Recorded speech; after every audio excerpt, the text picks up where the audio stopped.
प्रिय छात्रों, आज मैं आपके सामने इस सिनर्जी आईएएस अकेडमी के यूट्यूब चैनल पे modern India part 3 rise of autonomous states पर वीडियो लेके आया हूँ। ये उसी तरह का है, क्वेश्चन आंसर फॉर्म है। उम्मीद है आप इसी तरह से आपने इसे पसंद किया, उसी तरह से इसे भी आप पसंद करेंगे। ये बहुत ही इम्पोर्टेंट वीडियो है। UPSC, IAS, Uttar Pradesh public service commission, Madhya Pradesh public commission, public service commission, Rajasthan administrative service, BPSC, JPSC, SSC वगैरह के लिए। वीडियो सुनने के पहले कृपया कर आप मेरे चैनल को सब्सक्राइब करें, लाइक करें और बेल बटन प्रेस करें। आइए वीडियो शुरुआत करते हैं।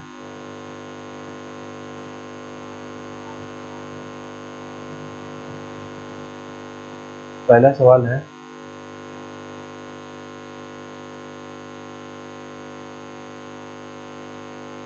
A phenomena known as Maratha resurrection. What was it? Maratha पुनरुत्थान का एक फेनोमेना था, क्या था?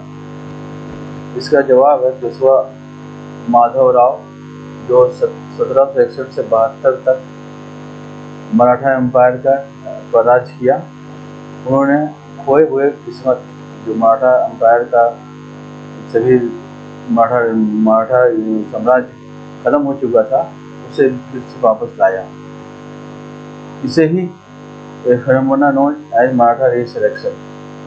और पेशवा माधवराव ने अपने योग्य मंत्री नाना फडणवीस की मदद से इसे हासिल किया। Next question is, what was the Barbhai conspiracy? Barbhai षड्यंत्र क्या था? जवाब है रघुनाथ राव, जो कि 1773-74 तक राज किया मराठा साम्राज्य पे। उसे नाना फडणवीस ने हटा दिया। साथ में 11 अन्य अधिकारी एडमिनिस्ट्रेशन थे, अधिकारी थे वो, जो बारभाई कहलाते थे। उसी को बारभाई कॉन्स्पिरेसी नाम दिया गया था, बारभाई षड्यंत्र। बारभाई ये एक समूह था, काफ़ी इन्फ्लुएंशियल सरदार जैसे लाइक महादजी शिंदे और तुकोजीराव होलकर, इन लोग मिलकर ग्रुप बनाए थे। काफ़ी प्रभावशाली थे ये लोग। उसी को बारभाई कहा जाता था। इन लोगों ने मिलकर रघुनाथ राय को नाना फडणवीस के द्वारा हटा दिया गया। तीसरा सवाल, when the seat of the Peshwa was extinguished? Peshwa का सीट को कब खत्म कर दिया गया? ये 1818 में पेशवा जो था, लास्ट पेशवा, उसे ईस्ट इंडिया कंपनी द्वारा हटा दिया गया और उसे उसकी पेंशन ही बंद कर दी गई। उसे अंतिम दिन बिथुर कानपुर के नज़दीक जगह है जो बिथुर कहलाता है, वहाँ पर उसे जाने के लिए, वहाँ पर जीवन यापन करने की आज्ञा दिया गया ईस्ट इंडिया कंपनी के द्वारा। चौथा सवाल है, what is the meaning of Sikh and who had founded it? Sikh का मतलब क्या है और किसने इसे सिख धर्म की स्थापना की? सिख का शाब्दिक मतलब है लर्नर या डिस्ट्रिक्ट, सीखने वाला या शिष्य। और इसे गुरु नानक के द्वारा स्थापित किया गया है। नेक्स्ट क्वेश्चन पे पढ़ते हैं, who developed the Gurmukhi script and introduced langar free kitchen? किसने गुरुमुखी स्क्रिप्ट का विकास किया और किसने लंगर को, जो फ्री किचन होता है, उसको शुरुआत की? इसका जवाब है गुरु अंगद। गुरु अंगद ने गुरुमुखी स्क्रिप्ट का विकास किया और साथ ही लंगर को इंट्रोड्यूस किया। और tradition of mall Akhara for युवाओं के लिए एक अखाड़ा, माल अखाड़ा का व्यवस्था ट्रेडिशन को चालू की, परंपरा चालू किया। नेक्स्ट सवाल पढ़ते हैं, who compose the Anand Sahib? Introduce the simple Anand Karaj marriage? किसने आनंद साहब को कंपोज किया, संकलित किया? और किसी ने सिंपल सच आनंद वगैरह विवाह का इंट्रोड्यूस किया। ये थे गुरु अमरदास, जिन्होंने आनंद साहिब का कंपोज किया, संकलित किया, और उन्होंने सिंपल आनंद का मैरिज को इंट्रोड्यूस किया। और सती प्रथा जो थी हिंदुओं में, वो सिखों के बीच में उसे खत्म कर दिया गया। 7वां सवाल पे बढ़ते, who led the foundation of the holy city Amritsar and started the construction of the Golden Temple. इससे अमृतसर पवित्र शहर की स्थापना की और गोल्डन टेम्पल स्वर्ण मंदिर की स्थापना करना शुरू किया। ये थे गुरु रामदास, जिन्होंने होली सिटी अमृतसर, जिसे पहले रामदास उर्फ राम जाना जाता था, और गुरु का चक के नाम से जाना जाता था। उसने गुरु रामदास ने इसकी स्थापना की और गोल्डन टेम्पल बनाने की शुरुआत की। नेक्स्ट सवाल, हु हैज कंपाइल्ड आर्य ग्रंथ and completed the construction of golden temple. Guru Arjan Dev ने आदि ग्रंथ को कंपाइल किया और गोल्डन टेम्पल का कंस्ट्रक्शन का निर्माण पूरा कार्य किया, और महाराजा रणजीत सिंह के राजकाल में इसे पूरा किया गया। नेक्स्ट सवाल, who was known as soldier saint. कौन सिपाही संत कहलाते थे। Guru Hargobind Singh created the Sikh martial art Gatka. Guru Hargobind Singh ने सिख मार्शल आर्ट को, इसको गटका बोलते थे, उसकी शुरुआत की। वो सिख मिलिट्री आर्ट को ट्रेनिंग देते थे और टैक्टिक्स भी देते थे, और अकाल तख्त का स्थापना की। उन्हीं को सोल्जर सेंट कहा जाता है, संत सिपाही। नेक्स्ट सवाल, who was the tender hearted गुरु। इन्हें टेंडर हार्टेड गुरु कहा जाता है, नरम दिल का गुरु। जवाब है Guru Har Rai maintain the large army of the Sikh soldiers that the Sikh Guru had amassed, yet avoided military conflict and was known as the tender-hearted Guru. गुरु हर राय बहुत बड़ी आर्मी, सिख सेनाओं की बहुत बड़ी आर्मी को मेंटेन किया, और वो 6वें गुरु थे जिन्होंने मिलिट्री बहुत बड़े पैमाने पर मिलिट्री का ये किया, स्थापना किया, और लेकिन मिलिट्री कॉन्फ्लिक्ट कभी लड़ाई किसी से नहीं की, युद्ध किसी से नहीं किया, इसलिए उसे टेंडर हार्टेड गुरु कहा जाता है। नेक्स्ट सवाल, who was installed as Guru as the age of 5। कौन गुरु को 5 साल की उम्र में गुरु बना दिया गया। किन्हें। ये जवाब गुरु हर कृष्ण। वो सभी गुरुओं में से जवान थे, 5 साल के थे तभी उनको गुरु बना दिया गया।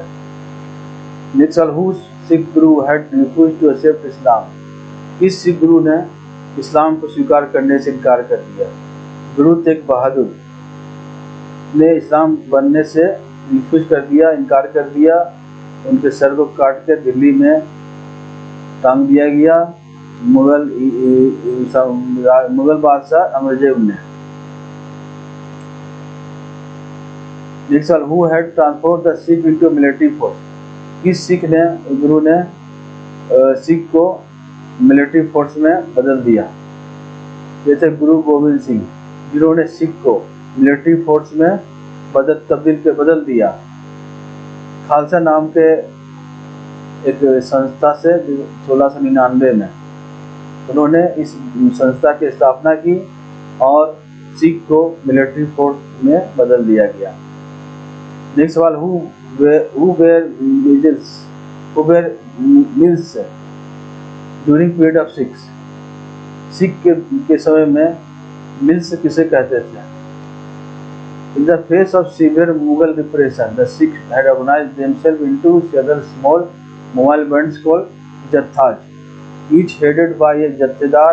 After 1765, numerous small Jathas regrouped themselves into 12 larger regional confederacies, also called mills, led by local chiefs. Mughal के द्वारा बहुत अत्याचार सहने के बाद सिखों ने अपने आप को बहुत छोटे छोटे मोबाइल ग्रुप में अपने को ऑर्गेनाइज किया जिसे जत्था कहा जाता था। ये घुमक्कड़ होते थे और सभी जत्था को एक जत्थेदार हेड करता था, उसका प्रतिनिधित्व करता था। 1765 के बाद बात बहुत छोटे छोटे जत्था जो है वो अपने ग्रुप बीच से ग्रुप किया गया 12 रीजनल कॉन्फेडरेसी के में, इसे मिल्स कहा जाता था, जो लोकल चीफ के द्वारा प्रतिनिधित्व किया जाता था। नेक्स्ट सवाल, under which treaty English recognized Ranjit Singh as a sole sovereign ruler of Punjab. किस ट्रीटी के साथ अंग्रेज ईस्ट इंडिया कंपनी ने राजा महाराजा रणजीत सिंह को पूरे पंजाब का एकमात्र सार्वभौमिक राजा घोषित कर दिया गया? यह था ट्रीटी ऑफ अमृतसर। नेक्स्ट सवाल, who is known as the Sher Punjab. शेर पंजाब किसे कहा जाता है? तो महाराजा रणजीत सिंह कहा जाता है। Next question, who laid foundation of the Jat state of Bharatpur. Bharatpur state का जाट का फाउंडेशन किसने किया? ये थे the foundation of Jat state of Bharatpur was laid by Churaman and Badan Singh. Bharatpur state Jat state of Bharatpur के का फाउंडेशन चूड़ामन और बदन सिंह ने किया था।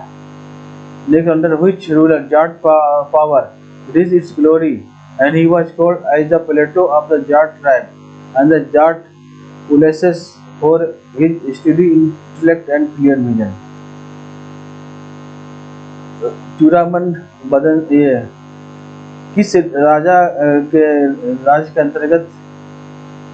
के अंतर्गत जाट शक्तिशाली हो गया, अपने ग्लोरी को पाया और उसे प्लेटो, जाट ट्राइब का प्लेटो कहा जाने लगा और जाट उलिसेस कहा जाने लगा, क्योंकि उसके पास काफ़ी इंटेलेक्चुअल और क्लियर विजन था। ये थे Raja Surajmal. Next question, which state turn into a constant battlefield. कौन सा राज्य हमेशा लगातार लड़ाई का मैदान बना रहा? जो जवाब है from Wadiyar to Tipu Sultan. Mysore was sought after by various powers, Maratha, Hyderabad, Karnataka and the English, which turned into a constant battlefield.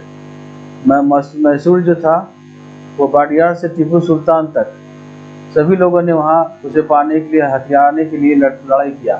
इससे पहले मराठा, हैदराबाद, कर्नाटका और इंग्लिश, ये सभी लोगों ने मैसूर को अपने आधिपत्य में लेने के लिए लगातार युद्ध करते रहे। इसीलिए मैसूर को कांस्टेंट बैटलफील्ड कहा जाता है। Next question, who south ruler realized that only a modern army could be the basis for a powerful state. किस दक्षिण भारत के राजा ने, बादशाह ने ये महसूस किया कि एक आधुनिक सेना ही बेसिस हो सकता है पावरफुल स्टेट के लिए? यह था हैदर अली, जिसने 1761 से 82 तक राज्य किया। Next question, who south ruler look took a sanad royal order from the Ottoman Caliph to legitimate his rule। इस दक्षिण भारत के बादशाह ने एक सनद, रॉयल ऑर्डर जिसे कहा जाता है, तो ओटोमन खलीफा से अपने राज्य को कानूनी रूप का दर्जा देने के लिए सनद लिया था। यह टीपू सुल्तान, जिन्होंने 1782 से 99 तक राज्य किया। Next question, ruler who took keen interest in French revolution and planted a tree of liberty. किसने, कौन से राज शासक ने फ्रेंच रेवोल्यूशन में इंटरेस्ट लिया और एक लिबर्टी, ट्री ऑफ लिबर्टी, स्वतंत्रता का वृक्ष लगाया? ये था टीपू सुल्तान, जो जोकोबियन क्लब का मेंबर भी था, अपने आप को सिटीजन टीपू कहता था। Next question, what was the Mir Asaf Kachahri during the Tipu Sultan reign. Tipu Sultan के राज्य में मीर असफ कचहरी क्या था? ये रेवेन्यू और फिनांस डिपार्टमेंट को कहा जाता था। Next, what was the Meeran कचहरी ड्यूरिंग टीपू सुल्तान रेन। टीपू सुल्तान के राज्य में मीर मारन कचहरी किसे कहा जाता था? ये मिलिट्री डिपार्टमेंट कहा जाता था। व्हाट वाज द मलिकुट तुजर कचहरी ड्यूरिंग टीपू सुल्तान। टीपू सुल्तान के समय में मलिकुट तुजर कचहरी क्या था? ये कॉमर्स डिपार्टमेंट कहा जाता था। तो छात्रों, आज ये रहा आज का वीडियो, ये यहीं समाप्त होता है और उम्मीद करते हैं आपको ये पसंद आया होगा। हमारे चैनल को सब्सक्राइब करें, लाइक करें, शेयर करें इस वीडियो को और बेल बटन को प्रेस करें ताकि मेरा वीडियो आप तक जल्द से जल्द पहुंच सके। कमेंट में लिखें कैसे, कमेंट बॉक्स में कैसा लगा, और फिर आप ये भी लिखें कि किस तरह का वीडियो चाहते हैं। मैं कोशिश करूँगा उस पर वीडियो बनाने का और आपको ज़्यादा से ज़्यादा फ़ायदा हो परीक्षा की तैयारी में। बहुत बहुत धन्यवाद।